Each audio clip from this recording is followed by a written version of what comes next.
ఒక అందమైన అడవిలో గోపి అనే చిన్న తాబేలు ఉండేది. గోపి చాలా నెమ్మదిగా నడిచేది.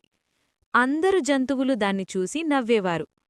కోతి అన్నది, "ఎంత నెమ్మదిగా నడుస్తావురా గోపీ?" జింక అన్నది, "నీతో పోటీపడ్డా నేను క్షణాల్లో గెలుస్తా." గోపి మాత్రం బాధపడకుండా, "నాకు నా నడకే ఇష్టం" అని చెప్పింది. ఒకరోజు అడవిలో పెద్ద సమస్య వచ్చింది. అడవి అవతల ఉన్న చెరువులో నీరు తగ్గిపోయింది. చిన్న జంతువులకు నీరు చాలా అవసరమైంది. అందరూ వేగంగా పరిగెట్టారు. కాని దారి మధ్యలో లోతైన గుంత ఉంది. వేగంగా వచ్చినవాళ్లు గుంత చూసి ఆగిపోయారు. అప్పుడే నెమ్మదిగా వస్తున్న గోపి అక్కడికి చేరింది. గోపి గుంతలోకి చూసి ఆలోచించింది.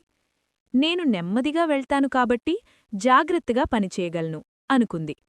గోపి తన గట్టి కవచంతో గుంతమీదుగా చిన్న దారి చేసింది. అందరు జంతువులు ఒక్కొక్కరిగా దాటారు. చివరికి అందరూ చెరువుకు చేరి నీరు తాగారు. అందరూ గోపీని చూసి ఆనందించారు. కోతి చెప్పింది, "నిన్ను నవ్వినందుకు క్షమించు గోపీ." జింక చెప్పింది, "నెమ్మదిగా ఉండడం తప్పుకాదు." గోపి నవ్వుతూ చెప్పింది, "వేగం కంటే తెలివి, ఓర్పు ముఖ్యం." నీతి: నెమ్మదిగా చేసిన పనికూడా తెలివితో ఉంటే విజయం ఖాయం.